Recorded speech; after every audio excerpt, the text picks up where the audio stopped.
Hello everyone, कैसे हैं आप? आपका आपके YouTube channel Digvijay commerce classes पर एक बार फिर से स्वागत है। हम आपके लिए अपने इस YouTube channel Digvijay commerce classes पर बीकॉम के सिलेबस के कंपलसरी सब्जेक्ट बिजनेस एनवायरनमेंट की पूरी एक सीरीज लेके आ रहे हैं, जिसमें आपको एक तरफ से हर एक कॉन्सेप्ट क्लियरली एक्सप्लेन किया जाएगा। आप हमसे जुड़कर अपने कॉमर्स की पढ़ाई एक प्रॉपर वे में पूरी कर सकते हैं। जैसी पढ़ाई आप पाना चाहते हैं यहाँ बिल्कुल वैसी ही पढ़ाई आपको अवेलेबल कराई जाती है। हम आपकी ज़रूरतों का विशेष ख्याल रखते हैं। हमें पता है कि आपके लिए वो क्लासरूम पढ़ाई, वो ऑफलाइन पढ़ाई क्या मायने रखती है। वही अंदाज समेटे हुए हम आपके लिए इस ऑनलाइन नेटवर्क पर ये क्लासेस लेके आ रहे हैं। तो देर किस बात की, अपने घर बैठे अपनी पढ़ाई अपनी शर्तों पर पूरी करिए और दिग्विजय कॉमर्स क्लासेस से जुड़िए। अगर आप हमसे नए जुड़ रहे हैं तो सबसे पहले हमारे इस YouTube channel Digvijay commerce classes को सब्सक्राइब करिए, शेयर करिए, बेल आइकन दबाइए ताकि आपको हमारे लेटेस्ट वीडियोज़ के अपडेट मिल सकें। आप हमसे पेड क्लास भी ले सकते हैं। पेड क्लास पाने के लिए आप हमारे व्हाट्सएप नंबर पर व्हाट्सएप करिए, मैसेज करिए, आपको पेड क्लास की पूरी जानकारी दे दी जाएगी, जिसमें आप बहुत थोड़े से शुल्क का भुगतान करके हमसे एक रेगुलर क्लास पाते हैं। PDF मिलेगा, डाउट सेशन रखा जाएगा, क्वेश्चन पेपर सॉल्व कराए जाएंगे। तो ये सब कुछ पाने के लिए आप हमसे पेड क्लास ले सकते हैं। प्यारे दोस्तों, बिजनेस एनवायरनमेंट इकोनॉमिक्स का ही एक कह लीजिए साथी है। उसके बराबर ही इसमें आपको मेहनत करनी है और सबसे बड़ी चीज़ ये कि ये कॉम्पिटिटिव एग्ज़ाम के लिए बहुत ज़्यादा इम्पोर्टेंट बुक है। और डॉक्टर राम मनोहर लोहिया अवध विश्वविद्यालय ने तो आपके लिए एक खूबसूरत काम ये किया कि उन्होंने आपकी पढ़ाई ऑब्जेक्टिव मोड में कन्वर्ट कर दी। मतलब आपकी पढ़ाई को कॉम्पिटिटिव रूप प्रदान कर दिया गया और उस नज़रिए से बिजनेस एनवायरनमेंट बुक आपके लिए बहुत इम्पोर्टेंट है। और यहाँ तक कि AIS तक के एग्ज़ाम में ये बुक आपको मिल जाती है। तो प्यारे दोस्तों, और आज हम इस बुक के सही मायने में आपके लिए आखिरी लेसन लेके आ रहे हैं। बाकी हमने शुरू से लास्ट से लगभग जितने भी इम्पोर्टेंट लेसन हैं एग्ज़ाम के नज़रिए से सारे आपको समझा दिए हैं। भारत में विदेशी व्यापार, फॉरेन ट्रेड इन इंडिया। पहली चीज़ तो ये कि आप ये देखते हो कि भारत कहीं ना कहीं वैश्विक मंच पे व्यापार के मामले में पीछे नज़र आता है। हम ये देखते हैं कि हमारी अर्थव्यवस्था अन्य विकसित देशों की तुलना में उतनी सुदृढ़ नहीं दिखती। तो भारत में विदेशी व्यापार की भूमिका क्या रही है? हम विदेशों से क्या खरीदते हैं, हम विदेशों में क्या बेचते हैं, कितना खरीदते हैं, कितना बेचते हैं, इन सारी चीज़ों का अध्ययन आज हम इस क्लास के ज़रिए करने जा रहे हैं। और आपको एक बात बताऊं, इस पाठ को मैंने लास्ट में क्यों रखा? कहीं ना कहीं इस पाठ की सारी बातें आप जान चुके हैं। जैसे मैंने आपको भुगतान संतुलन बताया है, मैंने आपको व्यापार संतुलन बताया है, निर्यात बताया, आयात बताया, ये सारी चीज़ें आप जान चुके हैं। मतलब ये है ना कि वो सारे पार्ट करके आपने पढ़े हैं, आज सबको एक साथ करना है। तो आइए चलते हैं एक एक प्रमुख बातों की ओर। व्यापार की मात्रा किसे कहते हैं? व्यापार की मात्रा, वॉल्यूम ऑफ ट्रेड। तो याद रखिएगा, किसी देश के एक वर्ष की अवधि के निर्यात और आयात के योग को हम व्यापार की मात्रा कहते हैं। मतलब कोई भी देश एक अवधि में या एक वर्ष में जितना निर्यात और आयात करता है, उन दोनों का टोटल ही व्यापार की मात्रा कहलाता है। मतलब एक निश्चित वर्ष में निर्यात और आयात के योग को ही व्यापार की मात्रा कहते हैं। अच्छा, व्यापार का मूल्य क्या कहेंगे? एग्जैक्टली जो डेफिनेशन आपने पढ़ी वो मात्रा में मतलब सिर्फ और सिर्फ आप यूनिट दिखा रहे थे, अब यहाँ उसकी आप वैल्यू दिखाइएगा। तो यहाँ है वैल्यू ऑफ ट्रेड। किसी देश के एक वर्ष की अवधि के आयात और निर्यात के मौद्रिक मूल्य के योग को ही हम व्यापार का मूल्य कहते हैं। क्लियर? मतलब हम ये कह लें कि एक वर्ष में जितना भी निर्यात या आयात किया जाता है उसे व्यापार की मात्रा कहते हैं। और हम ये कह लें कि एक वर्ष में जितने का मतलब वो मौद्रिक मूल्य निर्यात या आयात किया जाता है उसे हम व्यापार का मूल्य कहते हैं। व्यापार की संरचना क्या होती है? What is the structure of trade? तो स्ट्रक्चर ऑफ ट्रेड में किसी देश के एक वर्ष की अवधि में आयात और निर्यात की गई वस्तुएं व्यापार की संरचना कहलाती हैं। मतलब एक निश्चित वर्ष में हम जितनी वस्तुओं का आयात या निर्यात करते हैं वही व्यापार की संरचना कहलाती है। तो तीनों डेफिनेशन क्लियर हो गई। व्यापार की मात्रा किसे कहेंगे, व्यापार का मूल्य किसे कहेंगे और व्यापार की संरचना किसे कहेंगे। फिर हम आगे बढ़ते हैं व्यापार की दिशा। ऐसे देश जिनके साथ व्यापार किया जाता है व्यापार की दिशा कहलाती है। ऐसे देश जिनके साथ व्यापार किया जाता है व्यापार की दिशा कहलाती है। अब बात आई व्यापार संतुलन की। अब यही हमने आपको ये चीजें बता रखी हैं। व्यापार संतुलन कब देखते हैं और भुगतान संतुलन कब देखते हैं, दोनों में अंतर है। अंतर क्या? जब हम केवल वस्तु सेवा नहीं, तो जब केवल हम वस्तु या माल के व्यापार की बात करते हो, याद रखिएगा वस्तु या माल कि जो एक देश से दूसरे देश में जब जाएं तो बंदरगाह पे रखे रजिस्टर में उनकी एंट्री हो, जिसे दृश्य व्यापार कहा जाता है। केवल दृश्य वस्तुओं का व्यापार कहा जाता है। तो जब उनके निर्यात और आयात बराबर हों तब उसे ही व्यापार संतुलन कहा जाता है, याद रखिएगा। और जब दृश्य वस्तुओं या माल के साथ अदृश्य सेवाएं जो होती हैं उनको भी जोड़ दिया जाए, मतलब दृश्य और अदृश्य दोनों के व्यापार की जब बात की जाए तब उसे भुगतान संतुलन कहा जाता है। क्लियर? तो हम यहां ये कहेंगे किसी भी देश की वस्तुओं के आयात और निर्यात के अंतर को ही व्यापार संतुलन कहते हैं। अब ये संतुलन या साम्य में कब होता है? जब निर्यात और आयात दोनों बराबर हों। और ये अनुकूल कब होता है? जब निर्यात ज्यादा हो और आयात कम हो, मतलब निर्यात माइनस आयात। और ये प्रतिकूल कब होता है? आयात माइनस निर्यात। मतलब जब कभी ऐसा होगा किसी देश के वस्तुओं के आयात एवं निर्यात के मूल्य को या आयात और निर्यात के अंतर को ही व्यापार संतुलन कहा जाता है। याद रखिएगा मैंने क्या कहा, किसी भी देश की वस्तुओं के आयात और निर्यात के अंतर को ही व्यापार संतुलन कहा जाता है। ये साम्य में कब होता है? जब निर्यात और आयात दोनों की मात्रा एक बराबर हो तब ये साम्य या संतुलन में होता है। और जब कभी निर्यात ज्यादा हो और आयात कम हो तब ये अनुकूल होता है। और जब आयात ज्यादा हो निर्यात कम हो तब ये प्रतिकूल होता है। फिर मैंने बात की भुगतान संतुलन की। तो भुगतान संतुलन एक निश्चित अवधि के लिए किसी देश के अंतरराष्ट्रीय आर्थिक व्यवहारों का लेखांकन कहलाता है। ठीक, फिर से जान लीजिएगा, भुगतान संतुलन एक निश्चित अवधि के लिए किसी देश के अंतरराष्ट्रीय आर्थिक व्यवहारों का लेखांकन कहलाता है। तो व्यापार संतुलन व भुगतान संतुलन में अंतर क्या है? मैंने पहले ही क्लियर किया। व्यापार संतुलन में हम केवल दृश्य वस्तुओं के व्यापार की बात करते हैं, जबकि भुगतान संतुलन में हम दृश्य वस्तुओं के साथ साथ अदृश्य सेवाओं के व्यापार की भी हम बात करते हैं। ठीक, वहां उनका अंतर निकाला जाता है।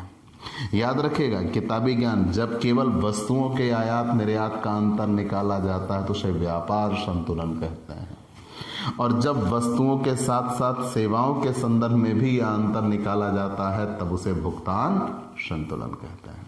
मुद्रा अवमूल्यन किसे कहते हैं? मैंने कहा था ना, ये सारी चीजें इस पाठ में आनी है, और कहीं ना कहीं ये सारे पार्ट हम आपको 1 by 1 क्लियर कर चुके हैं। मुद्रा अवमूल्यन, तो जब कभी किसी देश की सरकार अपने देश की मुद्रा के बाह्य मूल्य में कमी कर देती है, जिससे आयात महंगे हो जाते हैं और निर्यात सस्ते हो जाते हैं, तो उसे मुद्रा अवमूल्यन कहा जाता है। तो जब किसी देश की सरकार अपने देश की मुद्रा के बाह्य मूल्यों में कमी कर देती है, जिससे आयात महंगे हो जाते हैं और निर्यात सस्ते हो जाते हैं, उसे मुद्रा अवमूल्यन कहते हैं। आगे बढ़ जाते हैं। भेदपूर्ण परिवहन किसे कहते हैं? भेदपूर्ण परिवहन, मनी डिवैल्यूएशन, भेदपूर्ण परिवहन, डिस्क्रिमिनेटिंग फ्रेट रेट, भेदपूर्ण परिवहन। यहां यह कहा गया कि कभी कभी देश की सरकार आयातित वस्तुओं पर ऊंची परिवहन लागतें वसूल करती है, और इसका प्रभाव ये होता है कि आयात महंगे हो जाते हैं, जिससे लोग आयात कम करते हैं, और निर्यात पर कम दर से चार्ज किया जाता है। तो जब इससे ऐसा ये इसलिए किया जाता है क्योंकि आयात को सरकार कम करना चाहती है या रोकना चाहती है, ताकि आयात हतोत्साहित हो जाए और विदेशी माल बाजार में महंगा हो जाता है तो उसकी मांग स्वयं ही कम हो जाती है। तो ये भेदपूर्ण परिवहन इसलिए लगाया जाता है ताकि आयात महंगे हो जाए, और विदेशी वस्तुएं बाजार में जब महंगी हो जाएंगी तो ऑटोमेटिकली बाजार से बाहर हो जाएंगी। दृश्य व्यापार किसे कहते हैं? तो हमने पहले ही बताया, जब दो देशों के मध्य व्यापार किया जा रहा हो जिसमें वाणिज्यिक वस्तुओं का आयात निर्यात किया जाता है तथा सेवाओं के व्यापार को शामिल नहीं किया जाता, उसे दृश्य व्यापार कहते हैं। और अदृश्य व्यापार किसे कहते हैं? जब विदेशी बैंक, जहाजरानी, बीमा कंपनियां, निवेश सेवाएं, उपहार, विदेशी ऋण पर ब्याज, विदेशी निवेश आदि से प्राप्त लाभांश अदृश्य मदें हैं जिनका आयात निर्यात होता है, के व्यापार को अदृश्य व्यापार कहते हैं। चलिए, हमने ये सब जान लिया।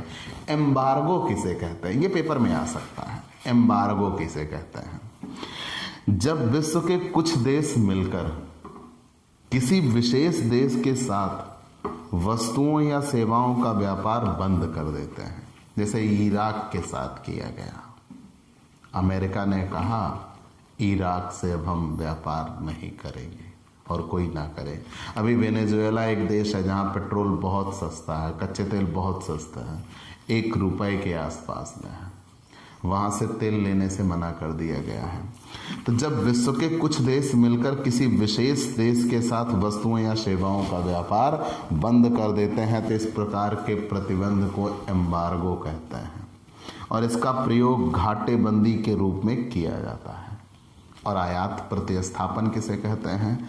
तो आयात प्रतिस्थापन उसे कहा जाएगा जिस देश, मतलब किसी वस्तु को जब हम विदेशों से सामान खरीदते हैं तो जो सामान हम विदेश से खरीदते हैं, यदि उस सामान का हम अपने देश में ही उत्पादन शुरू कर दें तो उसे ही आयात प्रतिस्थापन कहा जाता है। क्लियर? चलिए, हमने ये कहा कि जिस देश, जो वस्तु हम अपने देश के लिए बाहर से मंगाते हैं, बाहर से खरीदते हैं, यदि उनको हम अपने देश में ही बनाना शुरू कर देंगे तो उसे आयात प्रतिस्थापन कहते हैं। किसी भी देश की अर्थव्यवस्था में विदेशी व्यापार का बड़ा ही महत्वपूर्ण योगदान होता है। कारण, वास्तव में विदेशी व्यापार अर्थव्यवस्था में आर्थिक क्रियाओं के स्तर तथा स्वरूप का परिचायक होता है। अगर देश किस तरह की वस्तु का निर्यात करता है, किस तरह की वस्तु का आयात करता है, कितनी मात्रा में निर्यात करता है, कितनी मात्रा में आयात करता है, किन देशों में अपनी वस्तुएं बेचता है और किन देशों से अपनी वस्तुएं खरीदता है, इनसे संबंधित जानकारी ही आर्थिक व्यवस्था की सही दिशा का बोध कराती है। किसी भी देश की सबसे पहली भूमिका ये होती है कि वो अपने यहाँ के निर्यात को बढ़ाना चाहता है और आयात को घटाना चाहता है। भारत के लिए भी यही रहा है। भारत की भी जो नीति रही है वो यही रही है कि आयात कम से कम हो, निर्यात ज़्यादा से ज़्यादा हो। हमारी सरकारों की सोच भी यही रही है।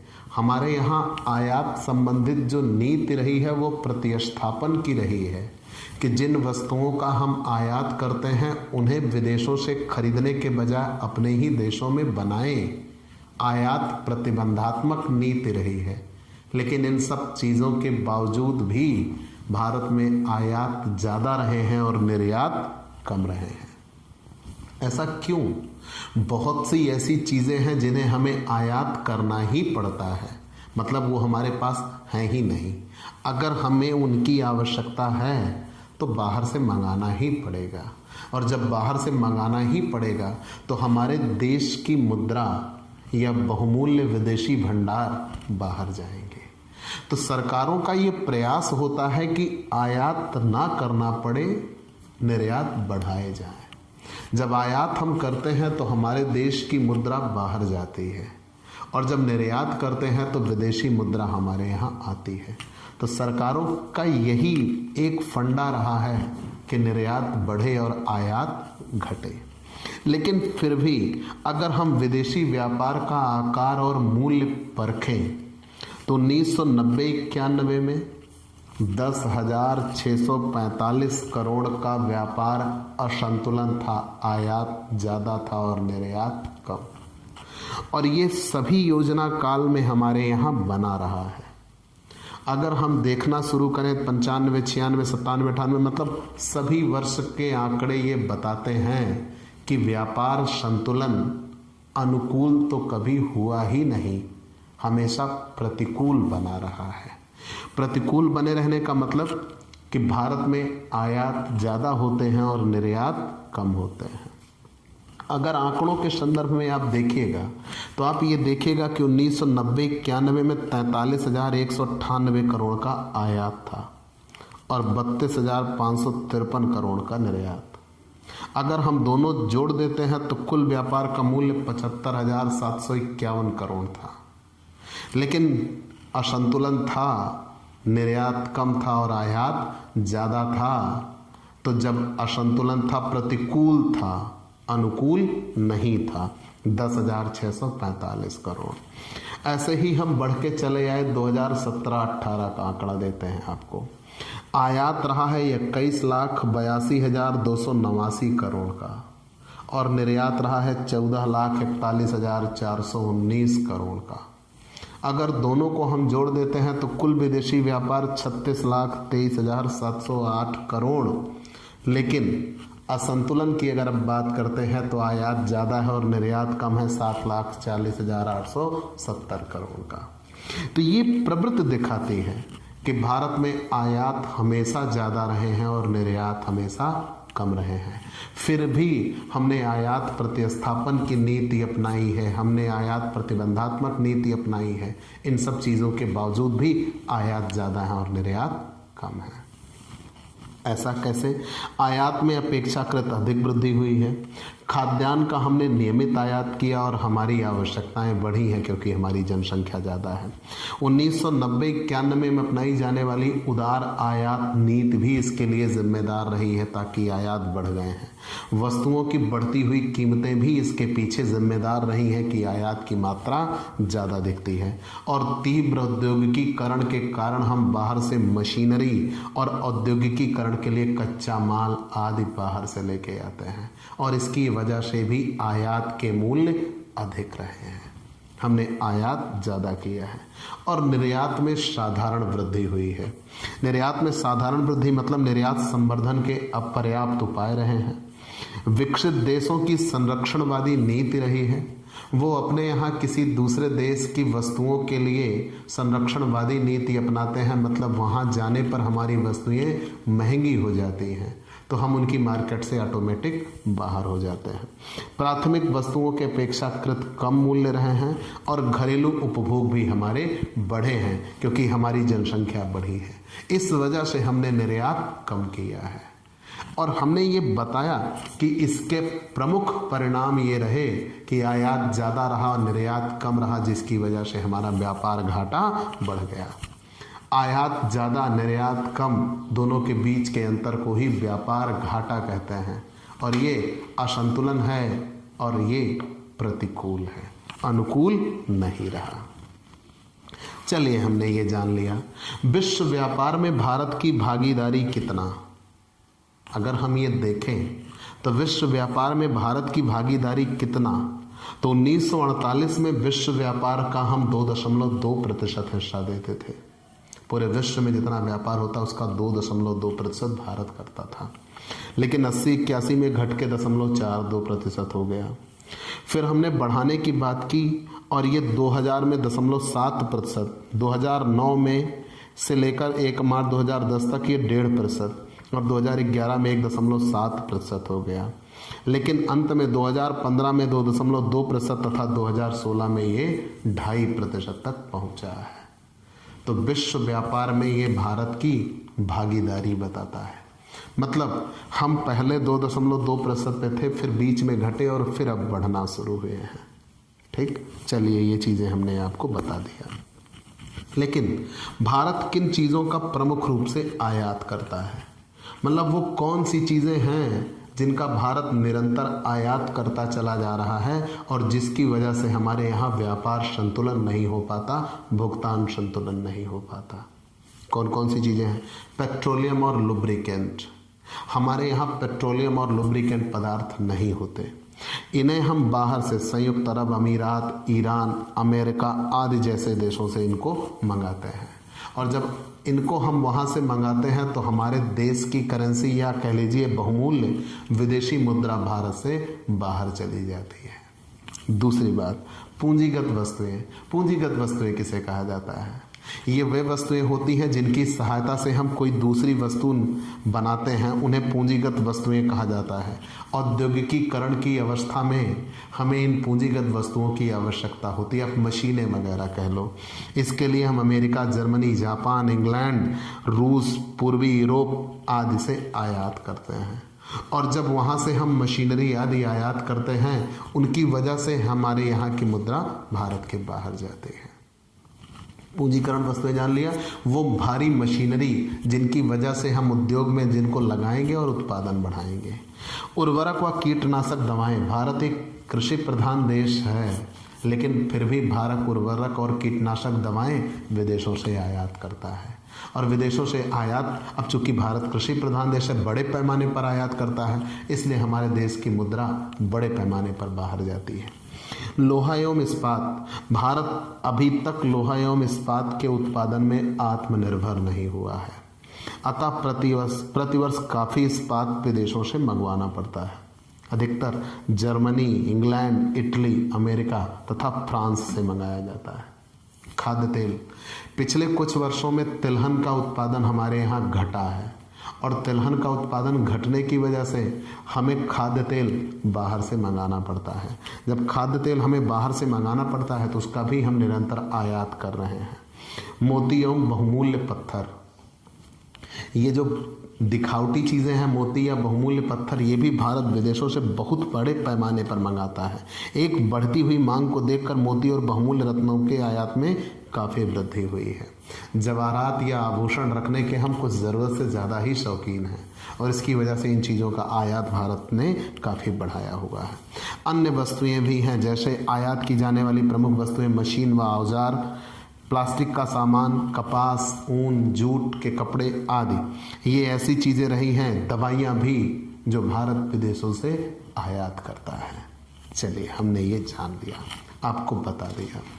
अब अगर इन चीज़ों के बारे में हमने जान लिया तो फिर हम आते हैं भारत के प्रमुख निर्यात कौन से हैं, मतलब वो कौन सी चीज़ें हैं भारत जिनका निर्यात करता है, भारत विदेशों में जिनको निरंतर बेचता चला आया है।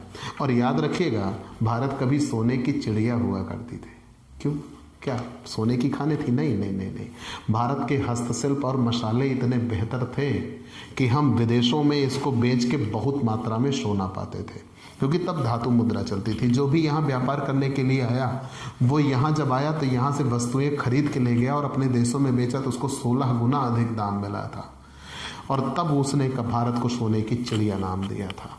तो याद रखिएगा, तो भारत किन चीज़ों का प्रमुख रूप से निर्यातक रहा है? जूट की वस्तुओं का।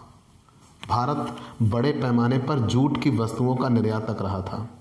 भारत को पहले एकाधिकार था, लेकिन अब देश के विभाजन की वजह से भारत के पास अभी ये एकाधिकार नहीं रहा, लेकिन आज भी भारत जूट की वस्तुओं के निर्यात में महत्वपूर्ण स्थान रखता है।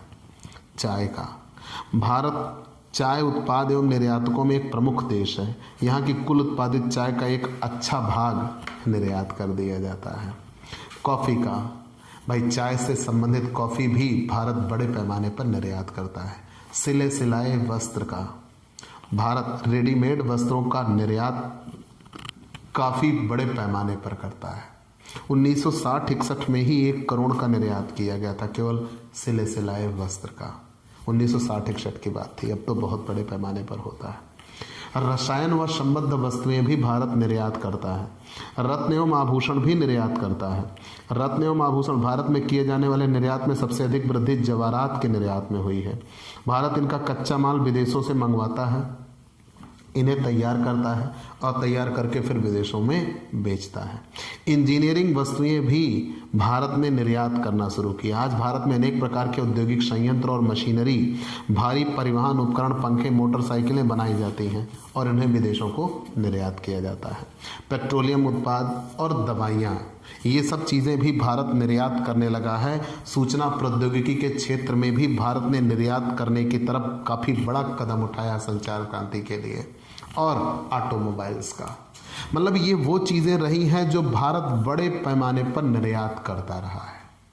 याद रखिएगा, हम पढ़ ही रहे हैं भारत में विदेशी व्यापार, भारत किन चीज़ों को विदेशों से मंगाता है और किन चीज़ों को विदेशों में बेचता है। तो निर्यात व्यापार में परिवर्तन, पहले हम कृषि पदार्थों पर ही निर्भर थे, हमारी पूरी अर्थव्यवस्था कृषि पर निर्भर थी, लेकिन आज हमारा मूलभूत संरचना या कह लीजिए ये दिशा बदली हुई है। हम कृषि पदार्थों के निर्यात प्रतिशत में कमी हो रही है और अन्य पदार्थों में, जैसे हमने इंजीनियरिंग वस्तुएं कहा, दवाइयाँ कहा और हमने ये रत्न आभूषण आदि कहा, इन चीज़ों पर हम ज़्यादा निर्भर होने लगे हैं। और पहले हम निर्यात केवल कृषि पदार्थों का ही करते थे। कृषि पदार्थों में आप चाय कॉफ़ी की भी बात कर लीजिएगा, लेकिन अब हम अन्य चीज़ों की ओर आगे बढ़ने लगे हैं। इंजीनियरिंग के सामान, हस्तकला, चमड़े के सामान आदि के निर्यात में वृद्धि होने लगी। पेट्रोल उत्पाद, सॉफ्टवेयर, रत्न और आभूषण आदि, मशीनें, उपकरण, दवाइयाँ, फाइन रसायन, ये सब ऐसी चीज़ें हैं जिनका निर्यात काफ़ी बड़े पैमाने पर भारत ने बढ़ाया है। चलिए, ये चीज़ें तो आपने बता दिया। जब इतनी चीज़ें आपने जान लिया, इससे ज़्यादा विशेष रूप से आपको यहाँ जानने की बहुत ज़्यादा आवश्यकता नहीं रही है, लेकिन फिर भी भारत की व्यापारिक भागीदारी क्या है, यहाँ कुछ बातें जान लेते हैं। अच्छा, ओपेक कंट्रीज़ कौन कौन सी हैं? ओपेक कंट्रीज़ तेल निर्यातक, तो ओपेक कंट्रीज़ कौन कौन सी रही हैं? तो अगर आप ओपेक कंट्रीज़ की बात करते हैं तो यहाँ भारत ओपेक कंट्रीज़ तेल निर्यातक, और तेल निर्यातक में ईरान, इराक, कुवैत और सऊदी अरबिया आते हैं ओपेक कंट्रीज़ में। ये पेपर में आया हुआ है, याद रखिएगा। Organisation of petroleum exporting countries, OPEC countries. OPEC countries में हमने किसको कहा? ईरान, इराक, कुवैत और सऊदी अरबिया आते हैं। और भारत के कुल आयात में ओपेक देशों के हिस्से में धीरे धीरे वृद्धि हुई है। 16.3% से ये बढ़कर 2015-16 में 23.6% हो गया है। हम ओपेक कंट्री से इतना आयात करते हैं। ठीक, चलिए, ये पेपर में आया हुआ था इसलिए हमने बता दिया। लेकिन अगर देश अनुसार हम आयात की बात करें तो भारत के आयात का कुल 15.95% हिस्सा चीन का था 2016-17 में। इसके बाद नंबर क्रमशः यूएसए का आता है 5.81%, सऊदी अरब का 5.19% और 2017-18 में प्रमुख आयात अमेरिका से रहा है 47.91% और चीन का हो गया है 13.34% मिलियन डॉलर। चलिए, ये हमने आपको बता दिया कि किन देशों से भारत ने निर्यात किया, आयात किया प्रमुख रूप से। ठीक, आप इन चीज़ों को जानने के बाद और विशेष रूप से आपको नहीं जानना, बस ये जानिए कि निर्यात बढ़ाने के लिए सुझाव क्या दिए जा सकते हैं, निर्यात संवर्धन के लिए सुझाव। तो सबसे पहला सुझाव तो यही है, उत्पादन बढ़ाइए। जब उत्पादन बढ़ेगा तो उत्पादन बढ़ने पर निर्यात बढ़ जाएंगे, क्योंकि उत्पादन बढ़ेगा हमारी आवश्यकता कम होगी। जब हमारी आवश्यकता से अधिक वस्तुएं हम बनाएंगे तो जाहिर सी बात उनको विदेशों में बेचने की सोचेंगे। दूसरी बात, घरेलू उपभोग पर प्रतिबंध लगाइए। घरेलू उपभोग जब सीमित मात्रा में होंगे तो हमारी वस्तुएं कम से कम मात्रा में जब उपभोग होंगी तो उनको हम बाहर ले जाकर बेचेंगे। और जो परोक्ष कर हैं, जैसे निर्यात कर, बिक्री कर आदि, निर्यात की जाने वाली वस्तुओं के संबंध में लौटा देना चाहिए, इससे निर्यात बढ़ाया जाएगा। तो परोक्ष कर जब हटेंगे तभी निर्यात बढ़ाया जा सकता है। कच्चा माल की अंतर्राष्ट्रीय मूल्यों पर उपलब्धि हो। जो कच्चे माल हैं वो अगर हमें इंटरनेशनल प्राइस पर मिलेंगे तो अन्य देशों के सामान की तुलना में हमारे भी अपने देश की वस्तुओं की कीमतों की हम तुलना कर सकेंगे। अगर अन्य देशों की तुलना में हमें कच्चे सामान महंगे मिलेंगे तो हमारी निर्मित वस्तुओं की कीमतें महंगी होंगी, तो फिर शेष विश्व से हम तुलना नहीं कर पाएंगे और निर्यात में असफल हो जाएंगे। तो अगर हमें इंटरनेशनल प्राइस पर वो कच्चे सामान मिलने शुरू हो गए तो इंटरनेशनल प्राइस के आसपास ही हमारी प्राइसें होंगी, तब हम जाहिर सी बात है निर्यात में सफलता हासिल करेंगे। निर्यात में विविधता लानी चाहिए, किसी एक वस्तु पर ही हम निर्भर ना रहें, हमें मल्टी ऑप्शन रखना होगा निर्यात के संदर्भ में। ऐसे ही निर्यात संबंधी सूचना का उचित प्रबंध किया जाए, भारत में विदेशी उद्यम लगाए जाएं और विदेशों में संयुक्त उद्यम लगाए जाएं। विदेशों में संयुक्त उद्यम मतलब ऐसे उद्यम लगाए जाएं जो भारत की भागीदारी के साथ विदेशों में स्थापित किए जाएं और बहुपक्षीय और द्विपक्षीय समझौते होने चाहिए, तब निर्यात बढ़ाए जा सकते हैं, नहीं तो निर्यात नहीं बढ़ाए जा सकते और खुली अर्थव्यवस्था को प्रोत्साहन दिया जाए। चलिए, ये चीज़ें आप बता लीजिएगा, इससे ज़्यादा आपको इस लेसन में जानने की कोई आवश्यकता नहीं है। तो हमने बता दिया कि भारत का निर्यात क्या रहा, भारत का आयात क्या रहा, लेकिन वस्तुतः भारत में व्यापार असंतुलन रहा है और प्रतिकूल रहा है, अनुकूल नहीं रहा है। आयात ज़्यादा रहे हैं और निर्यात कम रहा है। चलिए, यहीं पे ये लेसन समाप्त होता है और इस बुक के संदर्भ में भी हमने लगभग सारे लेसन आपको क्लियर कर दिए हैं एक तरफ से, कहीं कोई लेसन बाकी नहीं रहा है जो एग्ज़ाम के नज़रिए से आवश्यक हो और जो इम्पोर्टेंट बनता हो। हमने सारे आपको क्लियर कर दिए हैं। तो आप कहीं भी कोई दिक्कत हो एनी टाइम आप हमसे संपर्क कर सकते हैं। आप हमसे पेड क्लास भी ले सकते हैं और पेड क्लास पाने के लिए हमारे व्हाट्सएप नंबर पर व्हाट्सएप करिए, मैसेज करिए, आपको पेड क्लास की पूरी जानकारी दे दी जाएगी। और अगर आप हमसे नए जुड़े हैं तो सबसे पहले हमारे इस YouTube channel Digvijay commerce classes को सब्सक्राइब करिए, शेयर करिए, बेल आइकन दबाइए ताकि आपको हमारे लेटेस्ट वीडियोज़ के अपडेट मिल सकें। तो आज की क्लास में इतना ही, अगले दिन नए टॉपिक के साथ फिर से मुलाकात होगी। चलते हैं दोस्तों, बाय बाय दोस्तों।